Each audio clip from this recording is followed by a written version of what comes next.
Hello world, and welcome back to another exciting episode of the Advanced Wars by Web Grand Strategy Cast. On today's episode, we'll be covering my turns on day 38 and 39.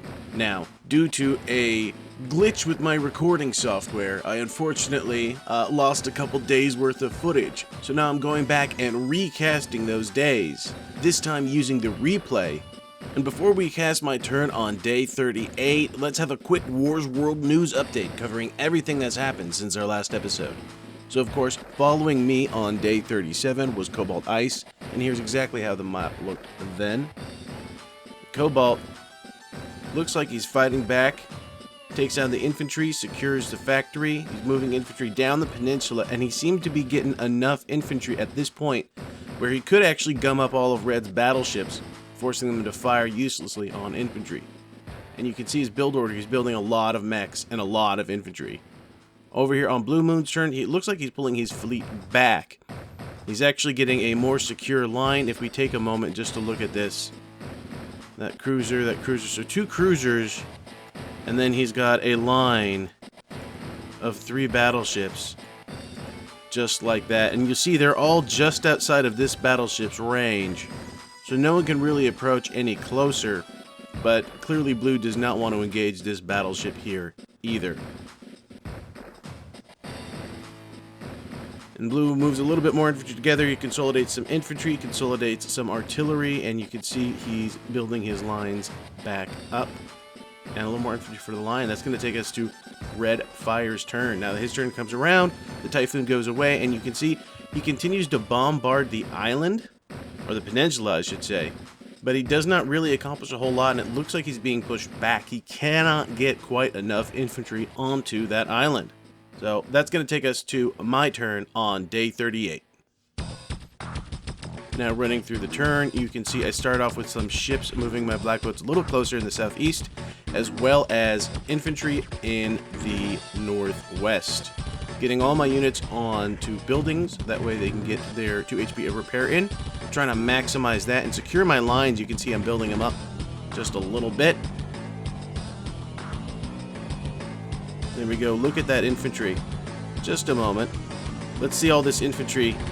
How I've built a clear wall between me and Blue. I've given us a little bit of space as kind of a buffer zone. I've got all the best cover. I've got this tree here.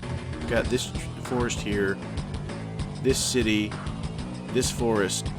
And I have this 0-star road also acting kind of as a buffer between me. If anyone's going to attack me, he's got to do it from a 0-star road. Continuing on, you can see more infantry consolidating there. I've actually got a Neo tank that I'm starting to move closer to the front because I'm really going to want it to secure this city here and provide me basically the maximum honor, basically just have the best tank I possibly can sitting on this city. Even though it cannot directly engage the enemy from here, because it is just a tank, it would still be there to block his mechs, block his artillery, absorb his artillery fire, sit on the city, get an awesome cover bonus, and continue to just hold the line for as long as possible. So that Neo tank is coming out. And just my ships moving around a little bit. I'm getting my battleship into position to support Cobalt. And down here in the south, you can see I've deployed my ships even further south here. I've broken the convoy. It is now no longer heading east, but instead split north and south. You can see I'm in a pretty desperate shape here, actually, in terms of fuel, because of all these damn Typhoons, especially on this sub. Only 8 fuel left on this sub.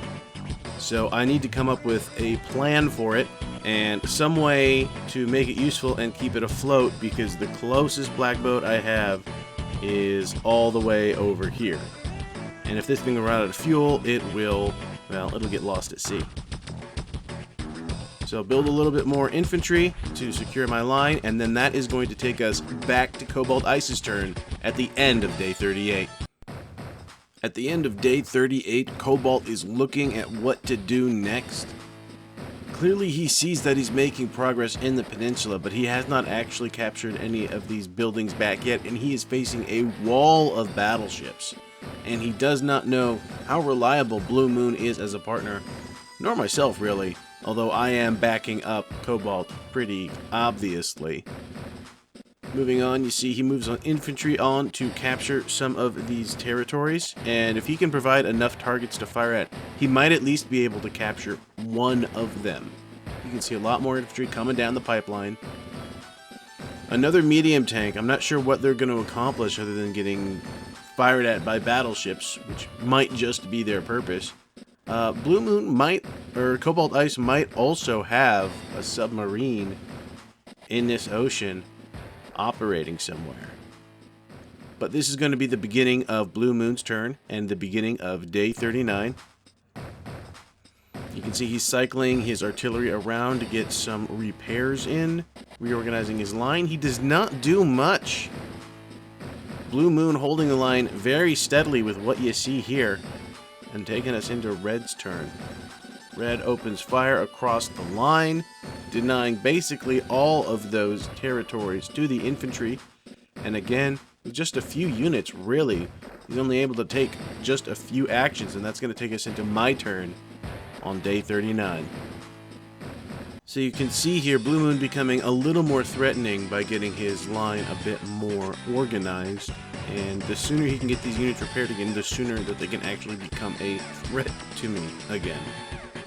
I also have my territory down here in the south that I'm going to be working towards, so let's not forget about that.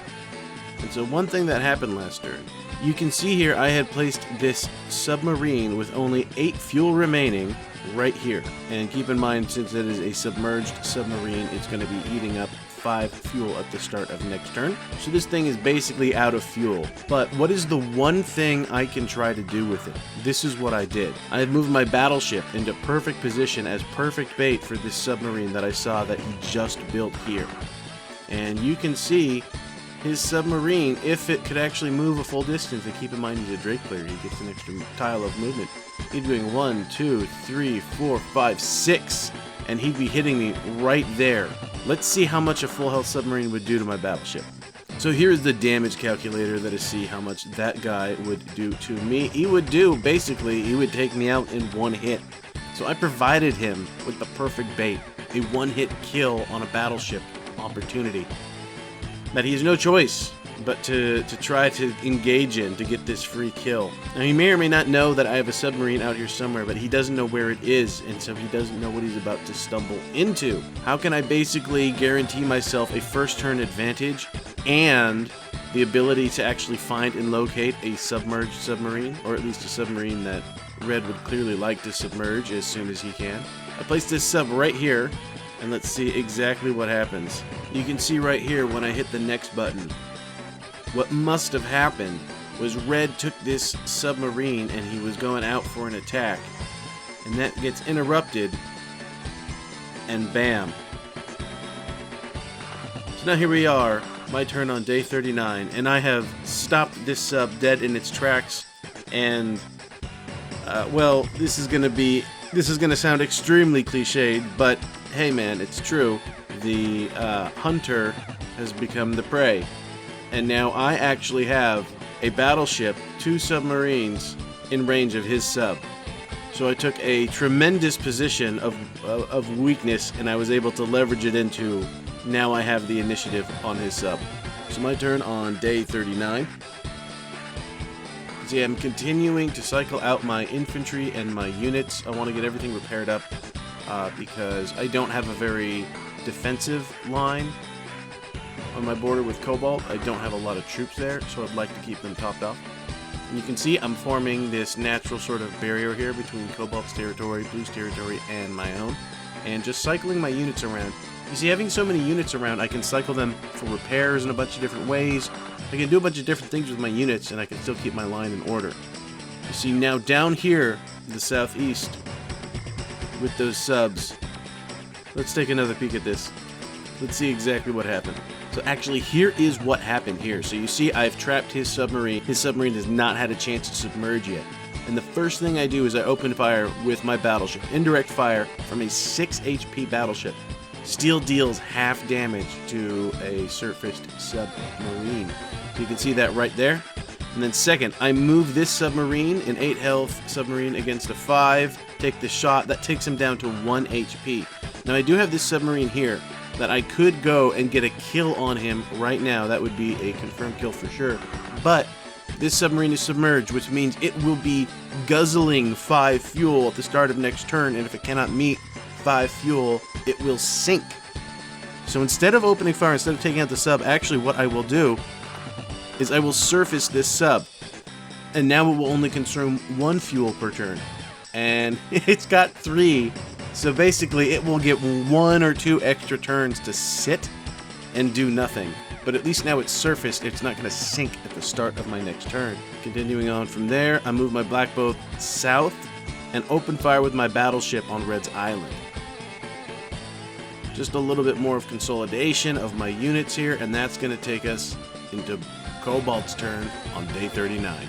Alright, well that's going to do it for days 38 and 39 of the Grand Strategy cast. You see, it was a bit of a meat grinder here on the mainland, especially on the peninsula, but I've mostly managed to keep myself out of it, and I feel like I've made some real progress down with the islands in the southeast. My trap is sprung, it was more or less successful, we'll see what happens next, but I will be beginning my assault of the island in the next episode. Alright, well I hope you enjoyed it. Thank you so much for following along. Thank you if you're a subscriber, and if you're not, then maybe, hey, consider subscribing so you can see a little bit more of these videos. Also, hit the like button, leave a comment. You know, that stuff really does help us out, especially with the promotion. And hey, if you like this sort of thing, then check out some of these recommended videos. Stuff I've made, hopefully you'll like it, including my entire Advanced Wars by Web playlist. So go check it out. Alright, thank you so much, and I'll see you in the next one.